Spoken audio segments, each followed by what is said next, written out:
Okay, in this lesson, what we're going to be doing is trying to look at how to maybe visualize your fretboard a little bit differently. Let's say you were doing something where you're using some blues or some pentatonic or something like that.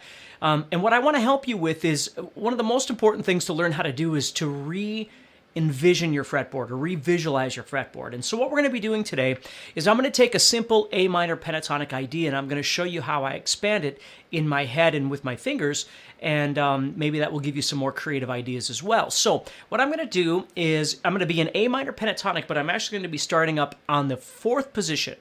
So I'm going to be kind of combining the third and fourth positions, and even that in itself is really important, is to teach yourself to break out of just always playing like in the first position every time you do something. You know, you go to, if you're an A, you go to the 5th fret. There's a lot of great stuff you can do there, no doubt about it. But we're going to try and break out of that a little bit and look for something a little different. So what I'm going to do is come up here to the 4th position, which is at the 12th fret. I'm going to play 12, 15, 12, 15, 12, 14, 12, 14, 13, 15, and then 12, 15. Now, that position in itself is just fine.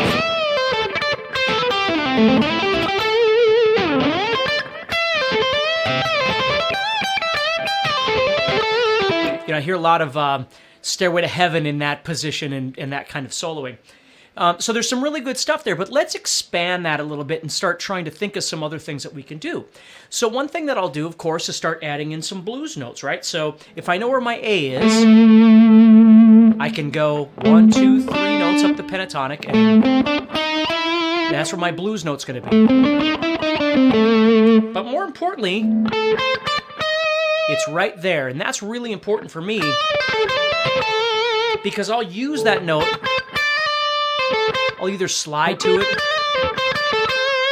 or maybe I'll use it in a sequence. You see, where I'll play it with other notes of this pentatonic. Now, the next thing I want you to notice is how I have a tendency of dropping down into what we'll call the 3rd position.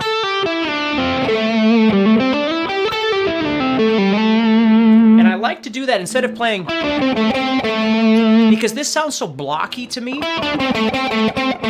where if I can go, see, now I can use that little thing right here,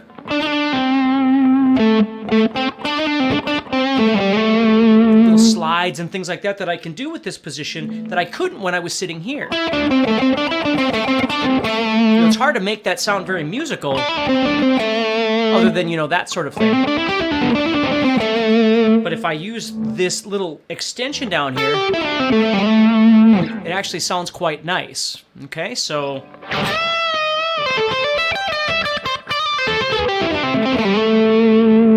so that's one thing that you can do. So we've got the blues note that we've added in, and also not only the blues note itself, but how we're playing it, right? We might be playing it in conjunction with other notes, but we might also just be using it, for instance, as a nice little subtle slide. Okay? Well, now I'm going to take from where I'm at right now, and I'm going to expand from here. So here's something that I enjoy doing. I'll play from this A, and I'm going to play like this.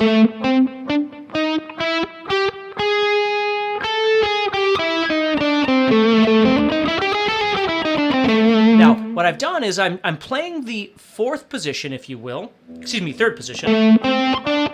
Adding that blues note in. Now that note is just that note, right?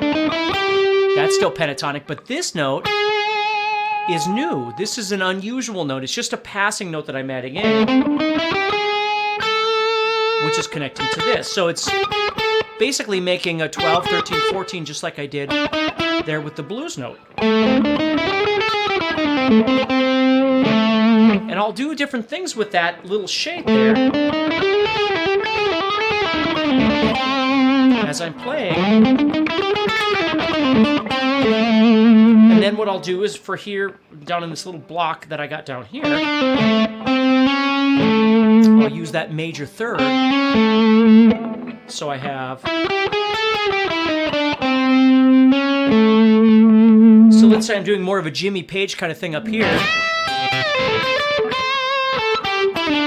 And then I build back up. slide back into this position. You see, so there's lots of really great things that you can do. It's not about learning all the stuff that I'm doing right now, although you certainly could cop one of these licks and use it in your playing.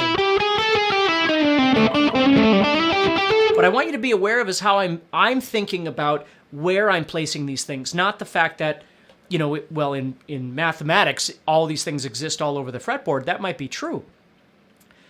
But depending on how they feel when I'm playing them, if I reconfigure some of the things I'm doing into a different position, I play them differently and I come up with different ideas, which is half the battle here when you're learning how to play guitar.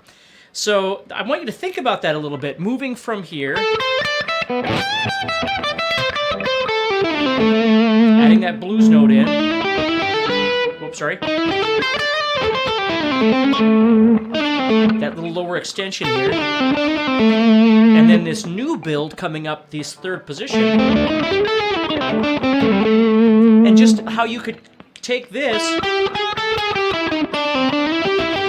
So I can slide from that idea of this third position into something in the fourth position. Now I'm going to top this off with something else here.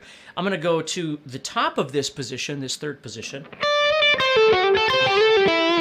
And I'm going to do something a little more unique here too. So I'm going to use this.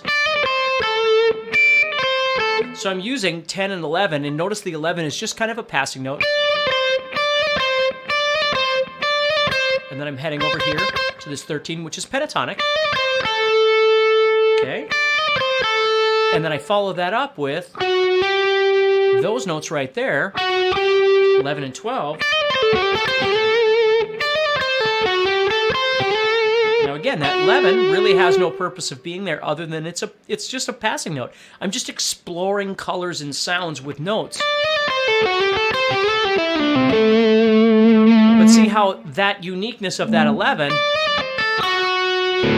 I'm not trying to oversell the sound of that 11. I'm just using it in conjunction with the 12. So it resolves right away, but then I'm not done. I'm re-resolving it to, I say re, because the note's right there, there's A, but I'm also redoing it again. See how I can combine all of those elements together. So I've got this regular pentatonic, maybe with the blues note or whatever, this lower extension, this build upward, and then this build downward.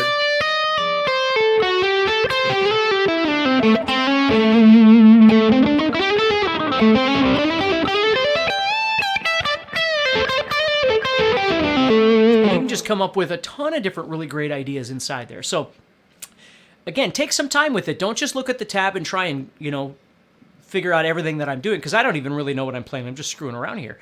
But if you find something in there that's kind of unique to you and it sounds interesting and it seems like something that you could use, stop any video that you're doing, take that idea out, start messing with it, and see if you can make it a part of your playing, something that you can actually, that kind of melds into, what it is that you already do. That's what you're always looking for, is even if it's just something as simple as that, but something that you can use in your playing.